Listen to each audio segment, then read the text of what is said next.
Well, it's wonderful we have a great high priest. We are, as I said, going to Ruth chapter 3. I think maybe we could possibly turn the fan down just a wee bit. Keep it on, because it's still cold enough. I'm still keeping my jacket on. So I want to think about it in this way. Look, when we look at a story in the Bible, it's like a story. What do you do with it? You tell the story. Do you add a kind of application points or something? Or is there a wider picture going on? And one of the amazing things about the Bible is we need to keep learning it because we keep connecting things. So when we've gone through Judges, we learned a lot. And in Ruth, there are themes that are going to come up that are really important for us. It's not just a story. So I really want to begin by asking what a home is. The dream of having a house. I'm told it's the Australian dream. I'm told that for those of you who are younger, it's becoming harder and harder. I personally do not like these programs at all, but if you like watching things like Grand Designs, in Australia or New Zealand or whatever, it seems to me the pattern is basically this. You get this incredibly successful couple who also happen to be incredibly artistic and who know how to build things and design things, and they get this gorgeous location, and then they build a multi-million-dollar house, and it's the most amazing house that anyone's ever seen. I'm sorry if I'm doing a plot spoiler for those of you who like watching them, but as far as I've seen, I've occasionally dipped in. They're all like that. But one of the things that struck me in seeing some of them is they don't appear very happy. They're building this dream house, and is it a home? I mean, they're a couple, and they've got a house with 8 bedrooms, each with their own designer toilet. And you're going, okay, is that a home? What really is a home? Or for those of you who are into football and are English, and if you came to church and I've got the game on video, I'm sorry if this is a spoiler, but it's coming home. When the English football fans sing It's Coming Home, what are they talking about? Well, they're speaking out of ignorance because they think that football was invented in England, and it wasn't. It was invented in Scotland. But it's close. So they're saying it's coming home, it's coming home. Football's coming home. And home for them is a nation. You go away from Australia and you go to Europe, and then you're coming home. Other people say home is where the heart is. And other people also, perhaps, do not have such a positive image of home because it's a place they dread. But what does it mean to have a home? Well, we're going to look at that because that's what this passage is about. Let's read verses 1 to 6 of Ruth 3. One day, Ruth's mother-in-law Naomi said to her, "My daughter, I must find a home for you where you'll be well provided for. Now Boaz, with whose women you have worked, is a relative of ours. Tonight he'll be winnowing barley on the threshing floor. Wash, put on perfume, get dressed in your best clothes. Then go down to the threshing floor, but don't let him know you're there until he's finished eating and drinking. When he lies down, note the place where he is lying, then go and uncover his feet and lie down. He will tell you what to do." "I will do whatever you say," Ruth answered. So she went down to the threshing floor and did everything her mother-in-law told her to do. Now, go back to verse 1. It says, "I must find a home for you." But literally in the Hebrew, it is, "I must find rest for you." It's a very interesting description for a home. It does. The NIV is not wrong to put that as a home because that is what it means. But it's literally rest. I must find rest for you. Now, look, rest is a massive theme in the Bible. We cannot live without rest. Some of you are here, and to be honest, you're exhausted because you don't rest very well. You don't sleep very well. And, a cure for most things is a good night's sleep. And some of you will be saying, well, I wish I had one of those. It says in the Bible, he gives his beloved sleep. So you kind of doubt whether God likes you at all because you're really struggling in terms of sleep. But rest is much more than that as well. Rest is a journey's end. Come to rest. Rest is the fulfillment of an outcome. The situation is settled. The Israelites were promised in Deuteronomy that they would find rest in the land, that they wouldn't be wanderers anymore. The whole concept of the Sabbath was as a day of rest. In Hebrews 4, we are told that there's a greater rest to enter into. And in Matthew 11, Jesus tells us to come to him and find rest. So, rest is hugely significant. And I know, because I'm human and you're human, I know that some of you are struggling with the whole idea of rest. Your mind is not at rest. You're not at rest with your neighbors. You're not at rest in your work. There's a stirring that it is not comfortable. And for Ruth and Naomi, they have come back into Israel, and Naomi's view initially was just, well, my daughter-in-law will look after me and we'll kind of eke by in whatever way we can. But then this is a different Naomi now. By the time we get to chapter 3, she's changed because she's begun to see God at work, and it's given her hope. She's returned to the covenant people, and it makes her act. And so she decides she's going to get her daughter-in-law married. Now, for most of us, our cultures are not that parents arrange the marriage of their children. But for some of you, actually, that may have been the case. But often in human society, that was the case. And it is not as daft as we think. You know, we have a view of marriage and romance and so on that's more Mills and Boone than it is biblical. And if you're wondering what Mills and Boone is, good for you. Let's just go Jane Austen. Okay, it's more Jane Austen than it is biblical. Because who you marry is particularly important. And our view of marriage and everything else, and our view of the relationships between men and women. And this is a bit strange, but I hadn't intended this. But during the week, I realized that because of what's happening at the assembly and also various other things, I thought that the Alive at 5 we would do this week, we would take a break from Romans and we'll have a discussion. We'll look at what the Bible has to say about men and women. So I'm taking my life in my hands. So please do come along to that. I think you will find it very interesting. I actually find it a really tough question. And we'll look at a lot of different things in the space that we have. So part of this chapter is about that. It's about the connections and the relationships between men and women. So she decides that she's going to send Ruth to the threshing floor. Now, again, to help you get the context, we need to understand what that is. So the winnowing of corn was done at night. People would go out into the fields, they would gather the corn, and they would harvest it at night, winnow it at night. And what they did with that is that they would deposit sheaves on the floor, then they would separate the grain either by having oxen walk over them, as described in Deuteronomy, or by beating the stalks.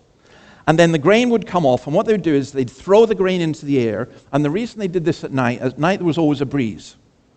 Have you noticed, well, when I used to go swimming down at the ocean baths, I preferred going in the morning because I've now acclimatized, by the way, and it's got way too cold.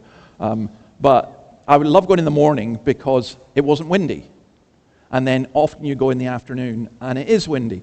Well, invariably it was windier. There was a breeze at night, and so what they would do is they would throw the corn up, and the chaff would be blown away, and the grain would fall to the ground. And that's what the men of the village would go and do. But this plan, you can obviously see the fault in this plan. It's a cunning plan. It's when a woman wants to get a husband for her daughter, amazing what she can come up with. But now I have to be really careful. But it was not without danger, was it? The men had already been told by Boaz not to touch Ruth. But her going into this environment in the dark with just men was actually pretty dangerous. And especially when within Israel, the threshing floor was known as a place for prostitution. Well, how do we know that? Do not rejoice, Israel. Do not be jubilant like the other nations, for you have been unfaithful to your God. You love the wages of a prostitute at every threshing floor. Hosea. You love the wages of a prostitute at every threshing floor. So it was an ideal environment for a prostitute, a whole bunch of men lying there at night. And Ruth goes in, and she could easily be mistaken for that. And also, there's an enormous danger with reputation. You know, it's a sad fact of life, including contemporary life, that women can be bought and sold. Right now, wherever the World Cup is, you'll find that prostitutes flock in great number. If there's a political convention, prostitutes flock in great number. Men who are away working on a mining camp, in some sense, it's an ideal place. That's what's being said here. So it was quite dangerous. But she's told she has to wash herself, she has to put on her perfume and her best clothes, and then she's to go and lie at his feet. Now, some of you may remember a man called Mark Driscoll, who was a preacher who was in fashion a while ago, because he was kind of edgy and manly and everything else. I met Mark, actually. When you hear Mark preach on something like this, it's just crude, because he sees sexual innuendos everywhere, and that really is not what is being said here. Why was she to uncover his feet? It's not some kind of sexual symbol. It's a very, very simple thing. Naomi is really clever. You uncover the feet, because when it begins to get cooler, what do you feel first? Your feet. Have you ever lied in bed and you've kicked the sheets off?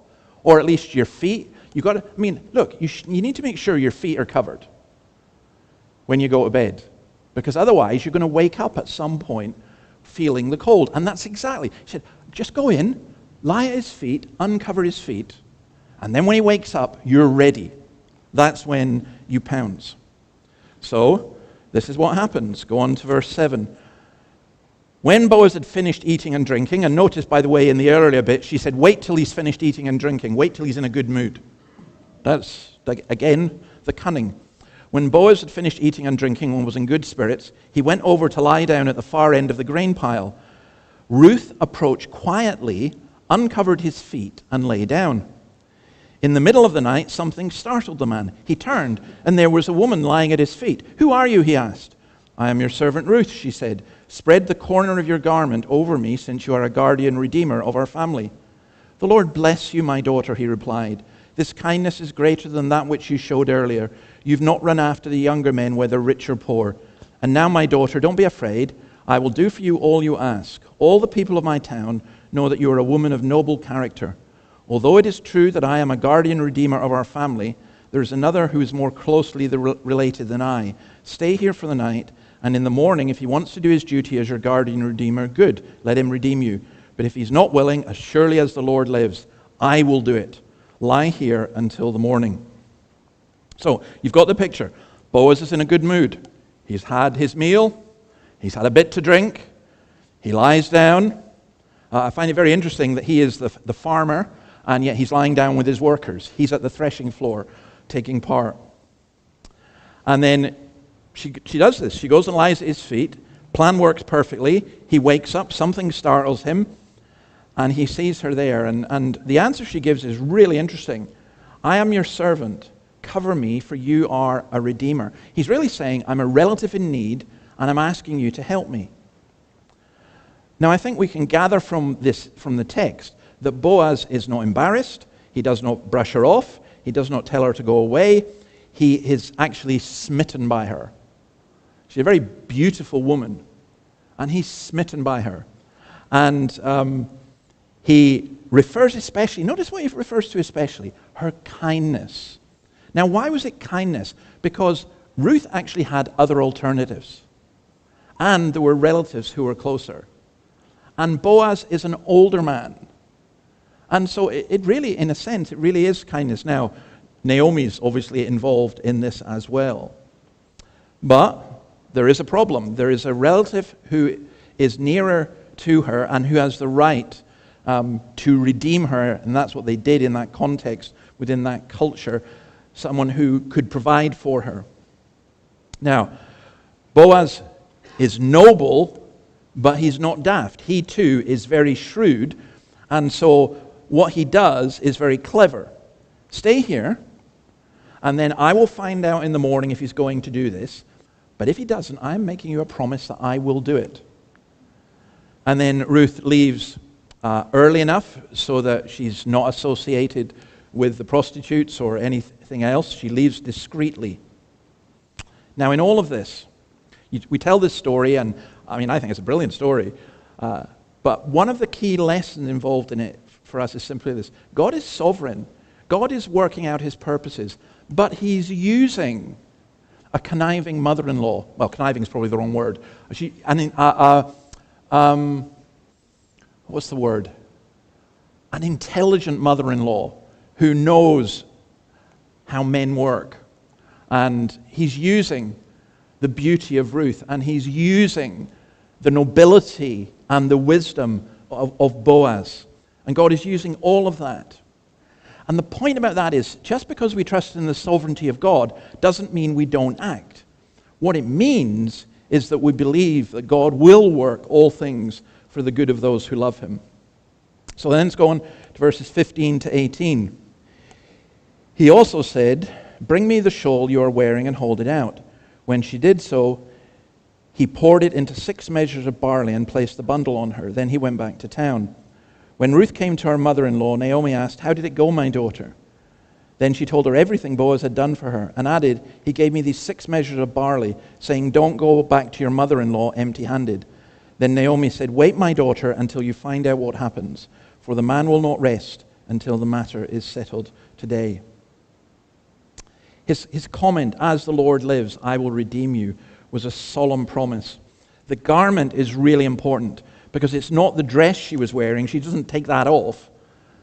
She would have had what all the women had at that time, which was a shawl. Some of you coming in here today, you're a wee bit cold because you're not used to the kind of pathetic cold that we get here. But you've got a shawl or something that covers you. Well, these women would have a shawl, but it was more important than that. It was also the shawl in which they carried their babies. And there's a significance in that her shawl is being filled. More than a hint of a promise. And then notice this. You're not going to go back empty-handed. You're not going back to your mother-in-law empty-handed. Now, she went back with enough to last several weeks. But notice if you go back to chapter 1 and verse 21, this is what Naomi says. "I went away full, but the Lord has brought me back empty. Why call me Naomi? The Lord has afflicted me. The Lord has brought misfortune upon me." And Boaz says, "You're not going back to your mother-in-law empty. You're not going back empty." God is providing. And Boaz, verse 18, is not going to rest. Naomi's trying to get rest for her daughter, a home for her daughter-in-law, rather. And Boaz is not going to rest until it happens. And Naomi, again, she's smart. She's really smart. She says, no, right, you don't do anything more. You just leave this now. You've done what you were supposed to do. Leave it. This man will not rest until the matter is settled today. Now, as I said, I think it's a beautiful story. I think it's a wonderful story. But I think it's a story that's also full of allusions to the gospel, and deliberately so. So let me back off a little bit and look at it in this way. The search for rest is a search for shalom, for peace, for prosperity, for wellness, for wholeness. It really is interesting. You walk along Beaumont Street and in the shops you see, you can come to a wellness therapy session. Or, if you go into an airport bookstall, it's all about how you can make money and how you can achieve wholeness and all that kind of stuff. And I almost want to go along and put up posters everywhere saying, wellness this way, and pointing an arrow towards the church, and peace this way. Because this is where it comes from. It's wellness Peace, rest is about a life worth living. It's about a place of acceptance. It's about, ironically, a place of inclusion and diversity. I put up on our website that we were an inclusive church, and there have been people contacting me just checking that we're sound, or in fact saying that we're not, because the word inclusive in our culture has come to mean something entirely different. It's not inclusive at all.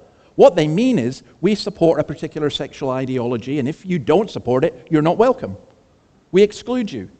Now, I would say in this church that we are inclusive of everybody purely and simply because every single human being is made in the image of God, and every single human being needs to come to know Christ. Doesn't mean that we accept all your ideologies and doctrines and teachings. No, we don't. And it doesn't mean that, as I saw one famous American TV evangelist saying, the great thing about Jesus is that he helps you discover who you are and accepts who you are, and he doesn't want to change you. And I'm going, whoa! How wrong can you get? He absolutely wants to change you. Absolutely. Now, you see, what you need to remember about Ruth is she embraced, on the road from Moab, she embraced deliberately Israel's God, Naomi's God. And that was the step for her to wholeness.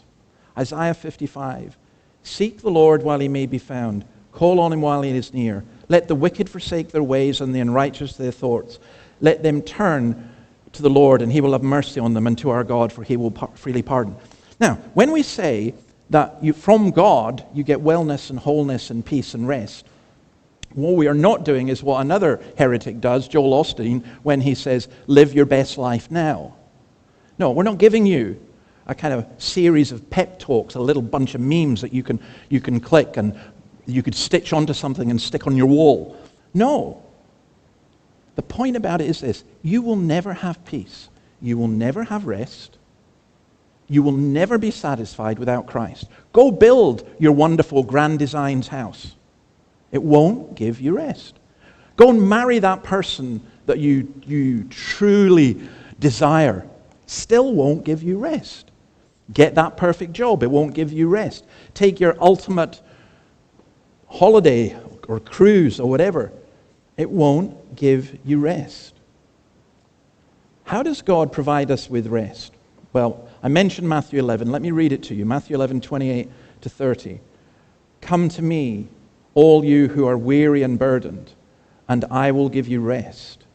Take my yoke upon you and learn from me, for I am gentle and humble in heart, and you will find rest for your souls. For my yoke is easy and my burden is light.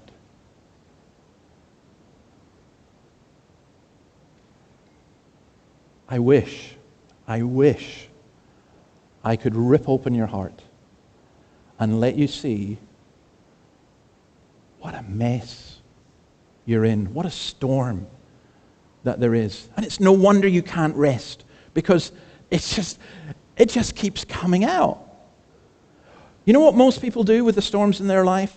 They nullify them. They dull them. They don't deal with them. They don't get real peace and real rest.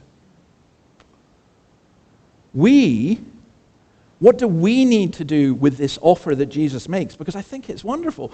Come to me, all you who are weary and burdened. Now, there might be some of you here this morning and you say, well, I'm not weary and burdened, I'm fine.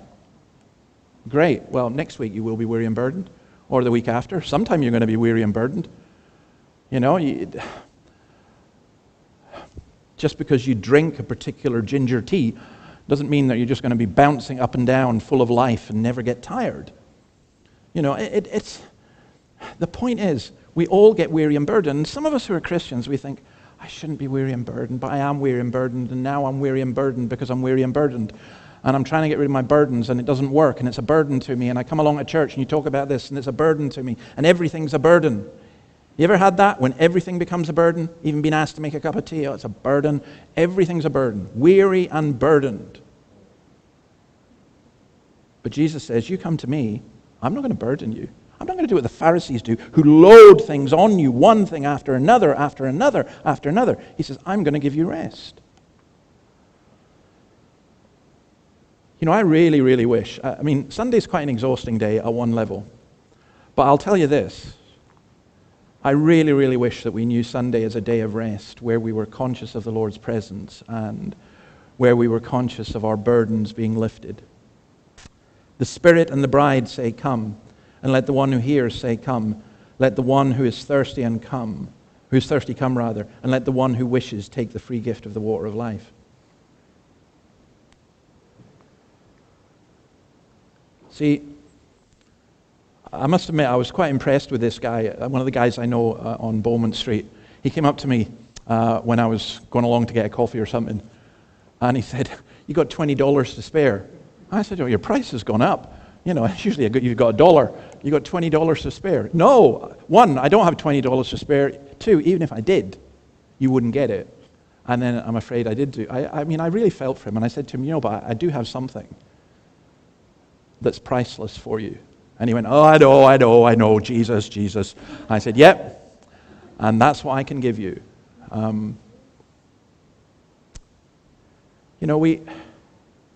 We're offered. See, some of you, you're not Christians.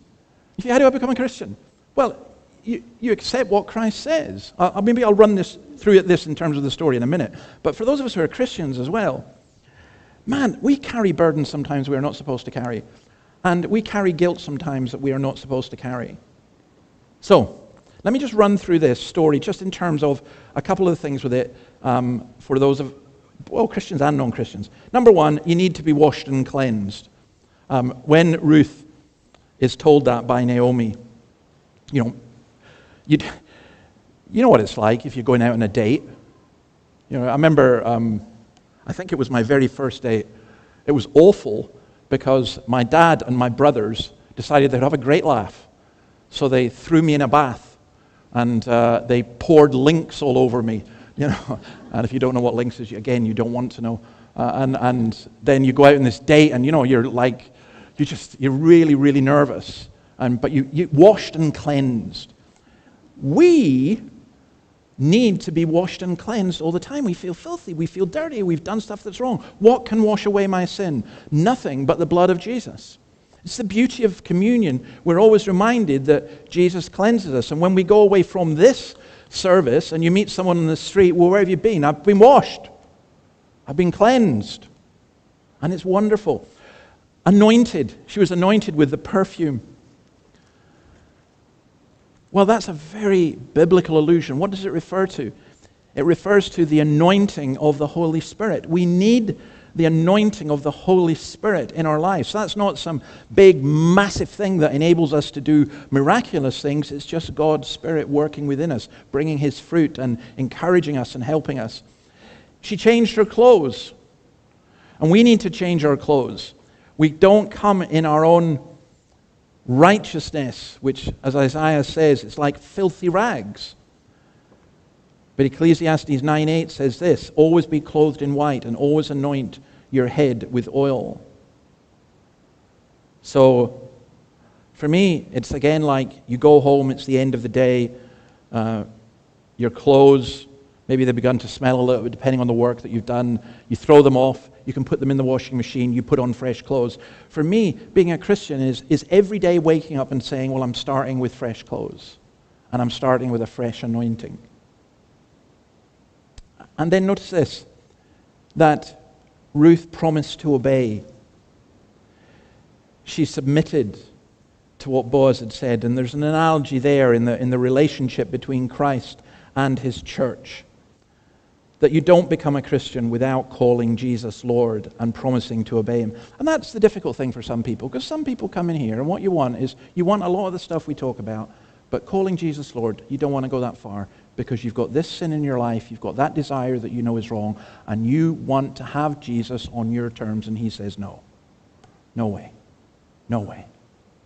That is not happening. You give Jesus everything. But look at Boaz. He reassured her, he accepted her, and he gave her gifts. When we come to Christ, sometimes we come very broken, sometimes we come doubting that He will accept us, and He puts His arm around us, and says, you are mine.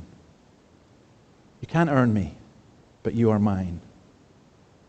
So I would plead with those of you who are not believers, why would you turn him away? Why would you? I'm sorry to go back to Pride and Prejudice, but you know, when Mr. Darcy first proposed to Elizabeth and she told him to go away, well, she had a very good reason. But boy, she soon realized, oh, I've thrown up something great here. The amazing thing about Jesus is he keeps coming to us. He keeps inviting us. Why would you turn him away? And again, I'm saying to those of you who are Christians, what are you doing carrying your own burdens? That doesn't make any sense. You know, you're like one of these supermen at the airport who's got 2 cases, and he's got to show to his wife that he can do it, and he carries the 2 cases, and there's a trolley beside him. He says, why don't you put it on the trolley? Because I'm He-Man, I can carry this. Well, we kind of do that with our own burdens. I can deal with this, I can cope with this. And the Lord says, no, you can't, but I can. And maybe one last application of all of this is, look at the end of the verse. It says, they waited. And we wait for the Lord to work. I think of this phrase, the harvest is great, the workers are few, which I believe is absolutely the motto for this church and this area. And we do what God tells us to do. We pray, we proclaim his word, we reach out to people, we sow the seed, and we wait. We wait. Some of you may be surprised to know this, but you come and you're seeking Christ. We can't convert you, but we wait and we pray. And we pray for God to renew, and we pray for God to work. And we're still and know that God is God. But there will always be a harvest. The word will always work. And I think that's one of the beautiful things about this story. So, let's leave it there.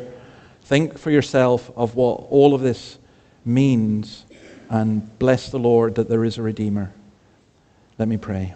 Lord, we ask your blessing on your word. Help us to apply it to ourselves.